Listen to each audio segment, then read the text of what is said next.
What's going on, guys? My name is Ben. How are you guys doing today? How do you like my haircut? I just got it today. Oh yeah, that just feels nice and fresh. I can finally sleep without a bunch of hair bunching up into my head. But what I'm here for you today is another episode of What Do I Think? And in this episode, I'm going to be discussing about the iOS software updates all these iOS devices get, and my opinion about these software updates, because the reason for these opinions is that they have a certain limit in order to last. So let's begin.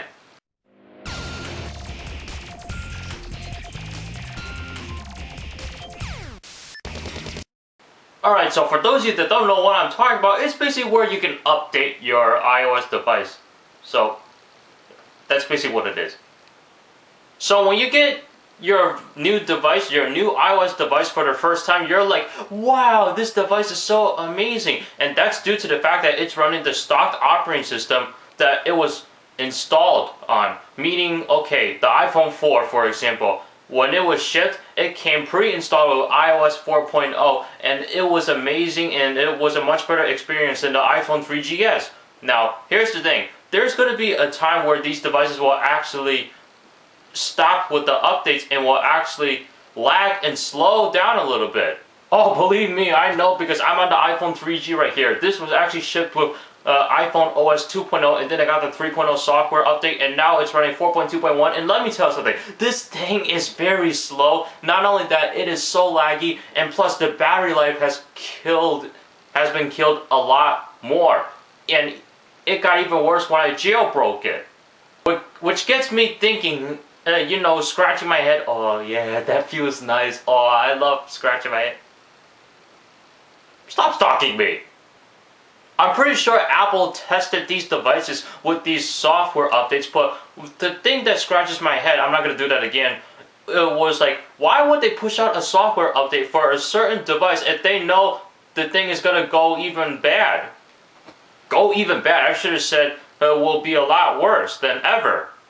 Let me give you guys some history right here. So the first generation iPhone, the iPhone 2G, it was running 1.0, somewhere around there, maybe 1.1, I'm not sure. I never owned the first generation iPhone. Then it got the 2.0 software update, which was fine. But then when it went to the 3.0 software update and went on 3.1.3, I believe, that's when things started to go a lot worse. And I know what the experience is like, because we had the first generation iPod Touch before running 3.1.3, and it was so slow and laggy, and Safari was the worst mobile browser for these devices right here. And that same experience is being done right here on the iPhone 3G, which is running 4.2.1 right now. And another thing that's terrible is that the iPhone 3GS is running 5.0, iOS 5.0 or higher, and I've already read some complaints on the internet saying that, oh, this phone has gotten slow, oh, my battery has drained down. So the iPhone 3GS, the S in the name of the iPhone 3GS stands for speed. Now it stands for slow, or it stands for suck, because of the 5.0 software update, or higher than 5.0. But what surprised me about Apple is that they recently released iOS 5.1, which I would believe was like 3 weeks ago or something, and they made the upgrade available for the iPhone 3GS. Now, people are saying that the update has gotten a little better, but at the same time, I think it's still slow as crap as this one, which is why the updates had to stop for this one. Stop? I meant to say stop. And because that these updates slow down these devices, they have to cut down some of the features. For example, you will not get multitasking. You will not get home screen wallpaper on your springboard, which is why you basically just see a black background behind your applications. As you can see right here, I only got this black background right here. And if I were to double tap the home button, I can't do multitasking. However, it still has the old functionality when you double tap the home button. You can tap it to your iPod, tap it to your phone application, it don't matter. It just goes with the older options than the newer options, which kind of sucks, but do you want your device to run fast or you want it to run slow? I want it to run fast, but darn it, this thing runs slow! Oh, and you know the worst part is that I've been having Wi-Fi issues with this thing, where it'll just disconnect from my Wi-Fi network. Now you guys are probably like, oh, it's your internet connection. Oh, your internet connection sucks. No, okay. The iPod Touch 4th generation, the iPhone 4, the iPhone 4S, iPad 2, iPad 3rd generation, iPad 4, 5, 0, H0. I don't even know why I came up with these names. The newer devices, how often did they disconnect from the Wi-Fi network? They might slow down a little bit, but how often did they disconnect from their Wi-Fi network and you get this little pop-up message saying, incorrect Wi-Fi password. Please enter your password in again. Tell me, how often do you get that on the newer devices right now? And the filming of this video is on Friday, April 20th, 2012. Tell me, how often do you get those pop-up messages on the newer devices?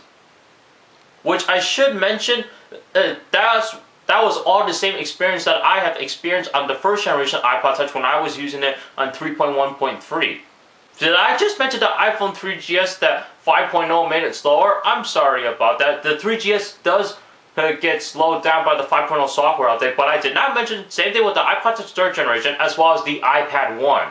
So in conclusion, this is my prediction. So for those of you guys that own the iPhone 4 and iPod Touch 4th generation as well as the iPad 2, when iOS 6.0 comes out, I am going to predict that those devices are going to get slowed down. Because Apple may say those updates are okay, but if you update those devices to iOS 6.0, you are going to notice a severe slowdown speeds. Not to mention more disconnects from your Wi-Fi network. And that's too bad for the iPad, because when the first iPad was launched, it was running 3 point something, and then it got the 4.0 software update, and next thing you know, the 5.0 update made it slower. And I did mention I read about the iPhone 3GS being slowed down. I also read about the iPad 1st generation being slowed down. I also read about the iPod Touch 3rd generation, so don't even say I did not do my homework. So what do you expect from me when iOS 6.0 comes out and they say, oh, the update is fine? I'll probably do another video giving you guys a warning and a heads up on you guys shouldn't be updating your devices to 6.0. Again, iPhone 4, iPad 2, and iPod Touch 4th generation users. I'll probably do another video for you guys to not update your devices to 6.0. You're better off getting a newer device. And the way I think people should be buying phones, smartphones in general, is that they should always get the latest and greatest, because if you get a generation back, that thing is going to be outdated fast. And you have to learn to live with it if you're on a 2-year contract. Why do I keep just mentioning smartphones? I meant technology in general. Gosh! So anyway guys, what are your thoughts about these iOS updates for your iOS devices out there? Let me know in the comments below. And for those of you guys that want to follow me, be updated on what's going on with me, when I post a new video, why I haven't posted a new video on that day, please follow me on Twitter, twitter.com/BenISoGuy. Link is in the description below. And I really love Twitter. I've been using it more often and I'm using it every day. And subscribe to my YouTube channel if you haven't yet for more videos like this. Thank you so much for watching, and I'll see you guys in the next video. You have a good day now.